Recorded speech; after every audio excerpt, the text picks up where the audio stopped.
دوسرا آرسنک 1000 میں. یہ بھی بخاروں کی دشمن دوا ہے.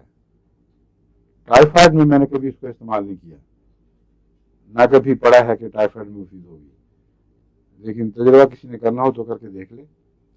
فلو سے تعلق والے بخار اور ملیریا یعنی معدے کی نالیوں کے ساتھ تعلق رکھنے والے بخار، ملیریا جو ہے اس کا معدے کے نظام سے تعلق ہے. جگر بھی اسی نظام کا حصہ ہے. ایلیمنٹری سسٹم میں جگر ایک اہم کردار ادا کرتا ہے. ملیریا کے جراثیم وہاں بیٹھتے ہیں، اس لیے جن کو ہم عموماً معدے کی دوائیں دیتے ہیں کہتے ہیں ان میں جگر وغیرہ یعنی طبی نقطۂ نگاہ سے وہ شامل سمجھے جاتے ہیں، سارے نظام کا حصہ ہوتے ہیں. جب بخار ہو تو دیکھیں جگر کس طرح اٹھ کھڑا ہوتا ہے، اس میں ابال آتے ہیں، بائل نکلتا ہے، الٹ جاتا ہے، معدے کی طرف آنا شروع ہو جاتا ہے. تو جگر کی علامتیں اتنی نمایاں ہیں کہ بعض ڈاکٹرز مستقلاً پہلے جگر کا علاج کرتے ہیں پھر ملیریا کا. پرانے زمانے میں ایلوپیتھک ڈاکٹر کیا کرتے تھے بعد. اور ایک دفعہ مجھ پہ بھی تجربہ ہونے لگا تھا، شکر ہے میں بچ گیا. ہمارے ڈاکٹر صاحب تھے مرحوم، بہت مخلص بزرگ میں، ایک مجھے ملیریا کے حملے ہوا کرتے تھے نا بہت پرانے زمانے میں. تو ڈاکٹر صاحب نے کہا کہ میں آپ کو ایک نسخہ دیتا ہوں، آپ شوق ضرور استعمال کریں، بالکل ملیریا پیچھا چھوڑ دے گا مگر سارے دانت نکل جائیں گے. کبھی نہیں میں اس قدر کر ملیریا پیچھا چھوڑے نہ چھوڑے، دانت نکلوا دوں بوڑھا ہو رہی ہوں آپ کی طرح بھی سے، یہ نہیں ہو سکتا. اللہ کی وجہ سے دانت میرے مضبوط رہے ہیں. اس کا پتہ کیا تھا؟ پتہ آپ کو ڈاکٹر صاحب؟ آپ نے کلاسیکل نہیں پڑھی ہوئی ڈاکٹری. کیموملا ہومیوپیتھک نہیں، اصل پاؤڈر چھوٹی سی چیز ہوتی ہے پوریا.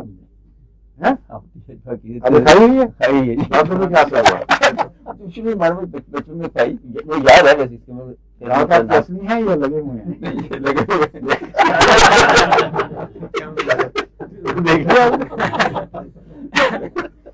ملیریا نہیں ہوتا. مجھے کے دانتوں والوں سے غصہ آتے ہیں، دانتوں میں غصہ آتا ہے ملیریا.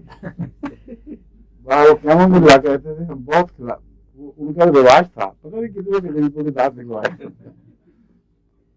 یہ ملیریا کا قصہ ہے.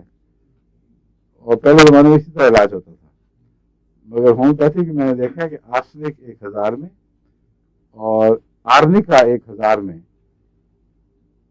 پریونٹیو کے طور پر، بلکہ 1,00,000 میں بھی ان علاقوں میں جہاں ملیریا پھیلتے ہیں بہت ہی مؤثر دوا ہے.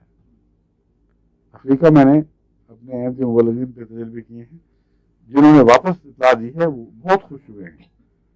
وہ کہتے ہیں کہ اللہ کے فضل کے ساتھ چند خوراکوں میں ہی ملیریا کا کوئی خیال ہی نہیں رہا، ہر وقت ملیریا کے خوف میں زندگی گزارتے تھے.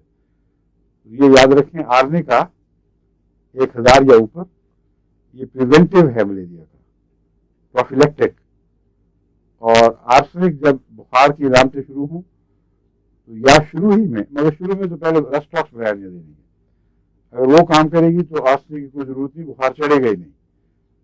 اور اگر بخار چڑھ جائے تو انتظار کریں کہ اتر جائے.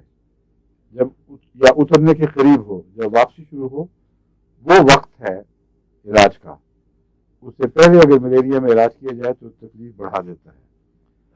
مگر قریشی صاحب کا تجربہ یہ ہے کہ ایپیکاک تکلیف نہیں بڑھاتا، بلکہ بخار کے دوسرے حصے میں یعنی سردی ختم ہو جائے پھر اس کو اس طرح دیا جائے تو بہت مفید ہے.